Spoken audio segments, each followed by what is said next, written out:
CNN, 7th of December 2022, amid tensions with the U.S., Chinese President Xi Jinping arrives in Saudi Arabia. Saudi Arabia produces enough oil for the United States to meet its needs for the next 100 years. Thus it is not necessary.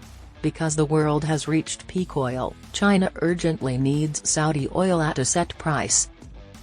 To secure China's fuel lanes from the Middle East, which are in danger due to the United States' presence, China is also exploring a deal with Saudi Arabia to host an aircraft carrier fleet in Djibouti. Amid strained relations between China and the United States, Chinese President Xi Jinping arrived in the Saudi Arabian capital Riyadh on Wednesday for a multi-day visit, according to China's official news agency Xinhua. At King Khalid International Airport, where he was greeted by Saudi Prince Faisal bin Bandar bin Abdulaziz, the region's governor, and Prince Faisal bin Farhan bin Abdullah, the country's foreign minister, official Saudi TV showed Xi descending the stairs of his presidential aircraft. The Chinese president was greeted with a purple carpet, not a red one, and cannons were fired. They indicated that Xi Jinping was the Chinese emperor. According to the official Saudi press agency, SPA, the visit would include a Saudi-Chinese summit, a China-Arab and a China-Gulf Cooperation Council (GCC) meeting. Since the two countries' connections have grown more robust, maybe to Washington's chagrin, there have been rumors of a Chinese president visiting the U.S. major Middle Eastern ally. But it's more likely that America doesn't give a damn.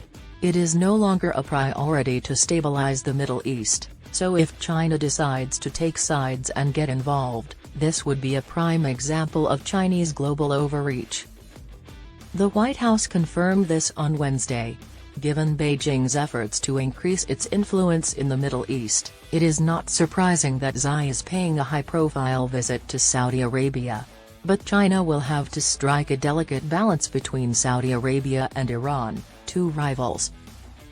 According to National Security Council Strategic Communications Coordinator John Kirby, we're conscious of the influence that China is seeking to grow around the world. The U.S. has a lot of grievances against Beijing and Riyadh, including complaints about Saudi Arabia's low oil output, human rights, and other issues. This is the backdrop for Xi's trip. But the lavish welcome that the Chinese president received in Saudi Arabia merely serves as a symbol of the importance of their expanding cooperation, particularly in the areas of security, trade, and energy. During this week's visit, the two nations are anticipated to sign agreements totaling more than $29 billion, according to SPA. The Chinese yuan is only helpful in China, where it is a highly regulated currency with significant mismanagement and currency printing within China. Thus, even if Saudi Arabia were prepared to accept payments in yuan, this would not be viable because Saudi Arabia has a huge trade surplus with China. The value of Saudi Arabia's exports to China hit $50 billion last year, making up more than 18% of all exports from the kingdom in 2021, making China the country's most significant trade partner today.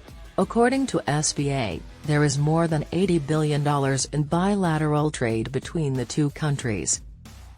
According to the Saudi-backed Arab News, Saudi barrels made up about 17% of all Chinese oil imports as of the previous year. Saudi Arabia has also long been China's leading oil supplier.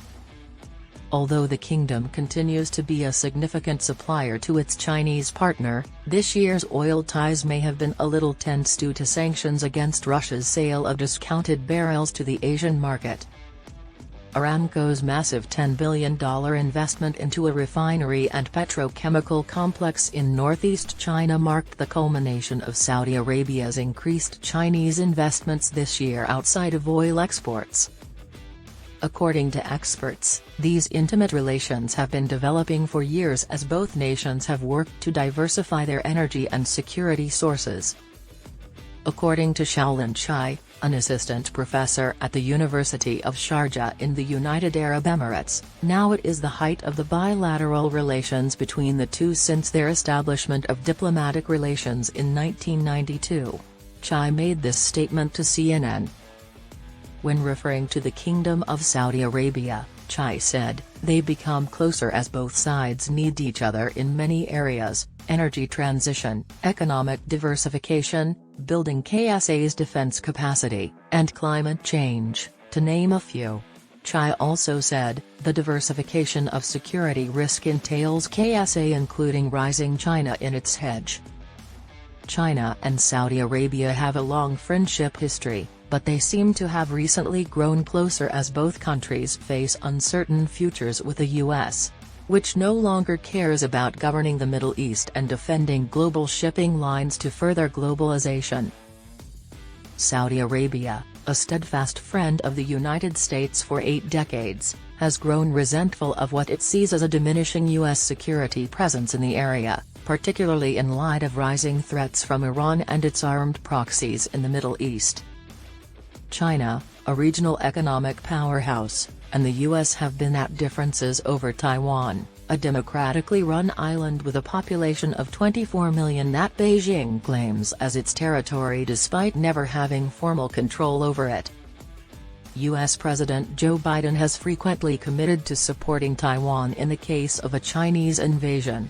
China has not ruled out using force to reunify with the island.